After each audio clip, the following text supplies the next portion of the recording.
اللہ کے نبی صلی اللہ علیہ وسلم کو جب اللہ نے معلم بنا کر بھیجا تو دنیا کے جتنے بھی معلم ہیں ان تمام معلمین کے لیے محمد رسول اللہ صلی اللہ علیہ وسلم اسوہ اور نمونہ ہے، آپ کی زندگی میں بہترین نمونہ ہے۔ لقد کان لکم فی رسول اللہ اسوۃ حسنہ، تمہارے لیے رسول کی زندگی میں بہترین نمونہ ہے۔ آئیے دیکھتے ہیں کہ اللہ کے نبی صلی اللہ علیہ وسلم کا طریقہ تعلیم کے سلسلے میں کیا تھا، آپ کا کیا طریقہ تھا، آپ کیسے لوگوں کو دین سکھاتے تھے، کیا اصول اور آداب آپ کے تھے جو ہم کو بھی اپنانا چاہیے۔ نمبر 1، صاف اور واضح بات کرنا، کیونکہ جب آپ کی بات ہی سمجھ میں نہیں آئے گی تو آپ عمل کیسے کر پاؤ گے، سننے والا عمل کیسے کرے گا۔ تو دعوتی اعتبار سے سب سے پہلی چیز، تعلیمی اعتبار سے سب سے پہلی چیز یہ ہے کہ بولنے والا صاف اور واضح بات کرے۔ عائشہ رضی اللہ تعالیٰ عنہ فرماتی ہیں، کان کلام رسول اللہ صلی اللہ علیہ وسلم کلاما فصلا یفہمہ کل من سمعہ۔ اس کو امام ابو داؤد نے اپنی سنن میں روایت کیا اور یہ حسن روایت ہے۔ شیخ الالبانی نے صحیح الجامع الصغیر میں اس کو حسن کہا ہے۔ فرماتی ہیں کہ اللہ کے رسول صلی اللہ علیہ وسلم کا کلام فصل تھا۔ کلام فصل تھا، دو باتیں علماء نے ضمن میں کہی ہیں۔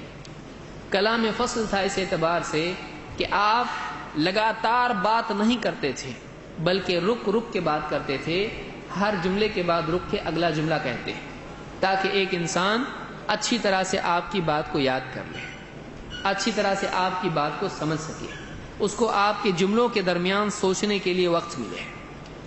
دوسری بات یہ، کلام فصلا، فصل کے معنی ہوتے ہیں فاصلہ کرنا، الگ کر دینا۔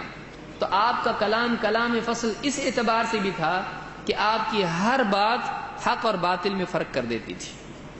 جب آپ بولتے تھے تو آپ کی بات سے شبہ باقی نہیں رہتا تھا، آپ کی بات سننے والے کو یقین ہو جاتا، سمجھ میں آ جاتا کہ صحیح کیا ہے غلط کیا ہے۔ تو حق اور باطل میں، صحیح اور غلط میں، اور اچھائی اور برائی میں آپ کی گفتگو فصل کرنے والی تھی، آپ کا قول فیصل تھا۔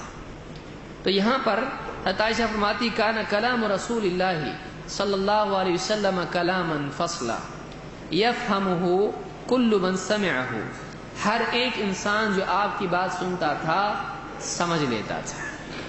معلوم ہوا کہ آپ کو سمجھاتے وقت، سکھاتے وقت ایسی بات کرنا چاہیے جو سامنے والے کی سمجھ میں آئے، ورنہ آپ کا کلام کسی فائدے کا نہیں اگر سامنے والے کو سمجھ میں نہیں آیا۔ آپ بتائیے، ایک ڈاکٹر اگر آپ کو پوری دوائی بتائے اور آپ کی کچھ بھی سمجھ میں نہیں آئے، آپ دوائی کیسے کھا سکتے، آپ علاج ہوگا آپ کا؟ نہیں، آپ کی بات ہی سمجھ میں نہیں آئی۔ لہذا ایک معلم کو چاہیے کہ وہ آسان انداز میں، ایسے انداز میں بات کرے، اتنا تیز بھی بات نہ کرے کہ سمجھ میں نہیں آئے اور اتنا مشکل بات نہ کرے کہ سمجھ میں نہیں آئے، آسان اور آہستہ آہستہ بات کرنا چاہیے تاکہ سمجھ میں آئے۔ اسی لیے حضرت عائشہ فرماتی ہیں، ان النبی صلی اللہ علیہ وسلم کان یحدث حدیثا لو عدہ العاد لاحصاہ۔ اللہ کے نبی صلی اللہ علیہ وسلم جب کوئی حدیث بیان کرتے، جب کوئی بات بیان کرتے تو اگر کوئی گننے والا گنتا تو آپ کی بات کو گن لیتا، آپ کے جملوں کو گن لیتا، آپ کے الفاظ کو گن لیتا۔ آپ نے کتنے پوائنٹ بتائے ہیں گننے والا ان کو گن سکتا تھا۔ لو عدہ العاد لاحصاہ، گننے والا اگر چاہتا تو آپ کے الفاظ کو گن لیتا۔ اس کو امام البخاری اور مسلم دونوں نے روایت کیا ہے۔